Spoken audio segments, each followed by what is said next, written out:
pregnant. Quite a bit pregnant, as a matter of fact. Yeah. I'll be damned. Simone. Tom. Hi, Tom. Simone, Dad looks kind of dazed. Yeah. Well, I'm not dazed. Look, Mom, we're not teenagers. We wouldn't mind a little positive response about this. When? Oh, well, we thought it happened when we were trapped up in the cabin, but... Well, come on, say something. I'm speechless. That's not enough. I know it, Tom. I am simply thrilled. You are? Simone, I think it's wonderful. Really. Oh, Audrey, it means so much to you. Thank you. Dad? Oh, Tom. Come here. All right, Mom. Great news, isn't it? Great. Oh, it is great news. Oh, I'm so pleased. Yeah, Dad, what do you say? Come on. Audrey, I'm going to be a grandfather. That's right, my dear. That is exactly I've never been so thrilled in my life. Not since I got married to you. Oh, Simone, thank you. Thank you for the wonderful news. Hey, what about me? Oh, I guess you deserve a handshake. Oh, thank you, thank you. It is wonderful news. Now, have you told your parents? Oh, no, not yet. Oh, they haven't been told. They should be told. Well, we wanted to try it out on you first. Yes, and if our luck holds up, they'll be as happy as you are about it. Now, come on, sit down. Sit down. Tell me now, how you feeling? Oh, I'm in heaven. Oh, she's in heaven. How about you, Tom? Well, I'm right there with you. I have to tell you, Simone and I, last night we were talking about us and the baby. We never dreamed we could be any happier than we were on the honeymoon and when we got married. But happiness just seems to be coming at us from all different directions. As your delight for us now. Well, you see, we're able to share in your happiness, too. There's no greater miracle than giving birth. Absolutely. And we do thank you for giving us a grandchild while we're still young enough to enjoy him. Or her. I would say her. Him. Her. Just like a mom. And your relish tastes just like the relish that my mom used to make. Signed, Steve Gabor. I wonder if he could be a son of one of the Gabors. Oh, I don't ever think that they were into making relish. Here's another conglomerate that wants to buy us out. Oh, not a chance. What would we do with our afternoon cellar? This goes in the get lost file. Oh, dear. What is it? Well, it's a bill from the dry cleaners.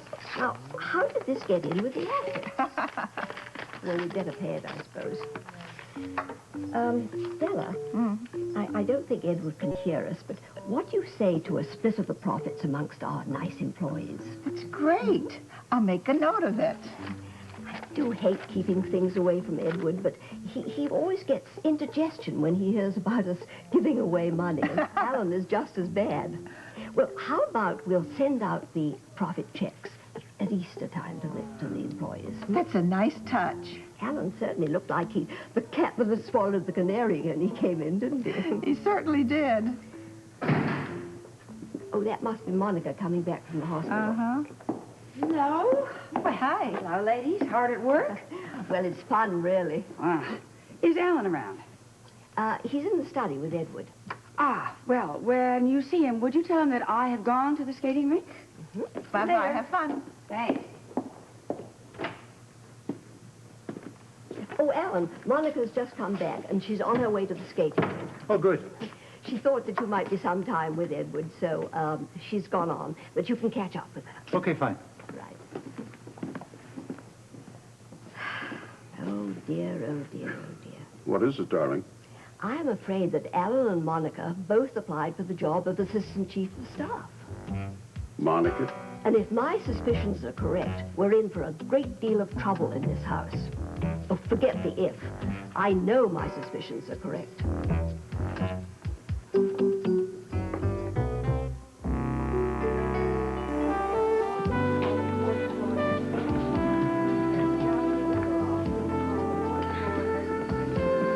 You're sure I'm not taking up too much of your time? No, I got 20 minutes before I've got surgery. Thank you for telling me that I could talk about Frisco. I appreciate it. Missing in action. Do you believe it?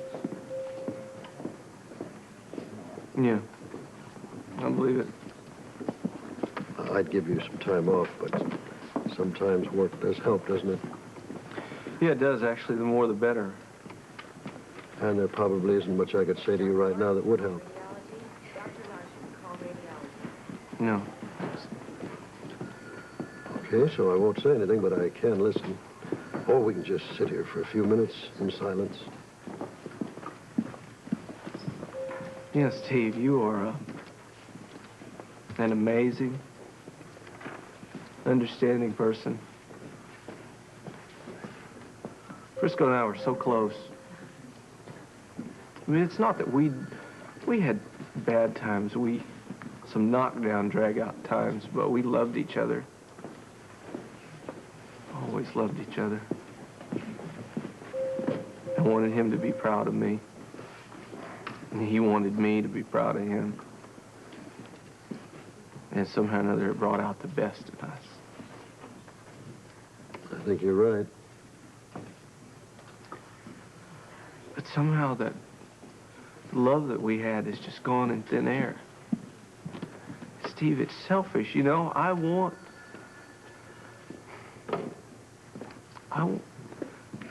still love him. But I miss him loving me back. He was so good. Yes, he was.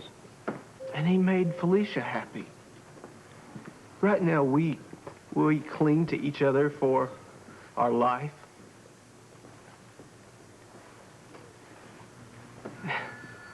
It's hard to explain, but she's empty like I am, so I can't help her any. And I miss the qualities that he had. He was loyal. I miss the recklessness that he had. Can you believe that? Oh, God, I miss him. I miss big things, small things. He was hungry all the time. It's amazing. It's just amazing. It's not a very good obituary, is it? It's one of the best I've ever heard. I gotta go. I've got surgery. I didn't mean to do this. Thank you for the time. Anytime. Tony, there's nothing wrong with crying, you know.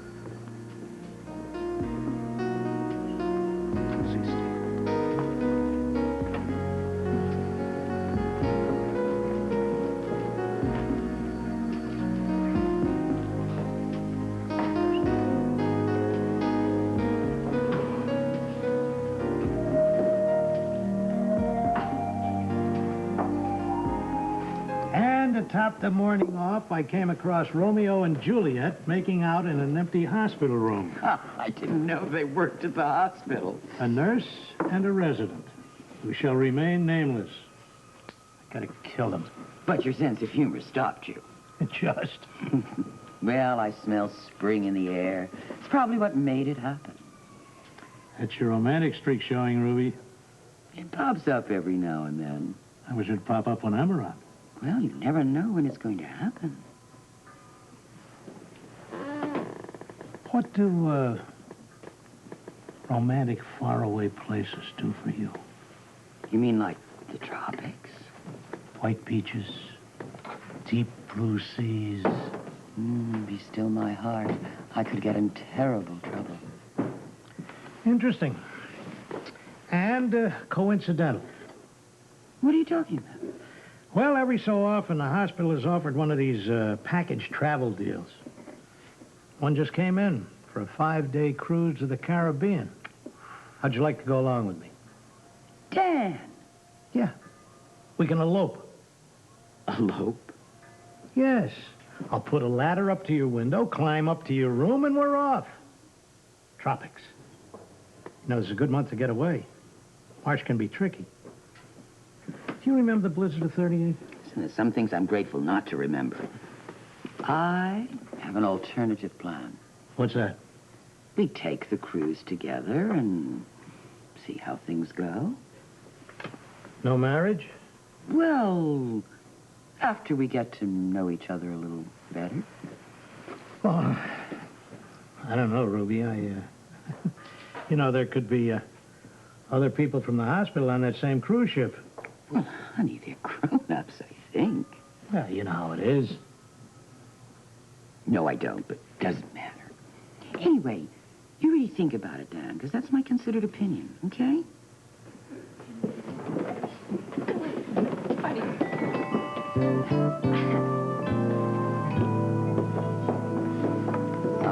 Ah, Romeo and Juliet. Lord, deliver me.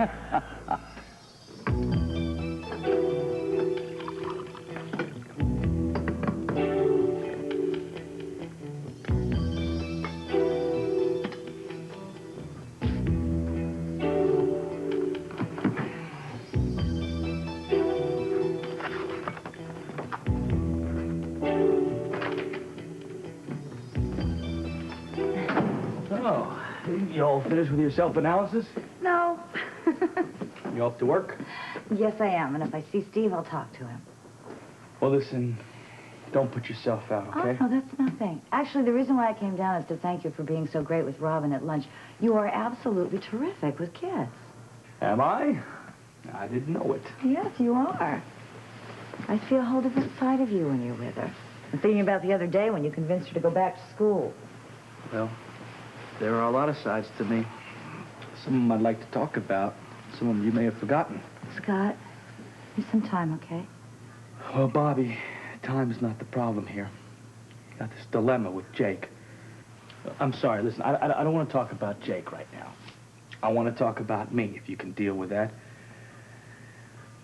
I get really lonely, Bobby. I know. And I have a lot of memories with you. And I think about you and I sleeping together again. I think about that quite a bit. I mean, you and I had quite a time a few years back. Yeah, we did. Do you ever think about it? Yeah, I think about it sometimes, but I'm married to Jake, and I love him. Well, Bobby, Jake isn't here now. It's just you and me. And you feel awfully good.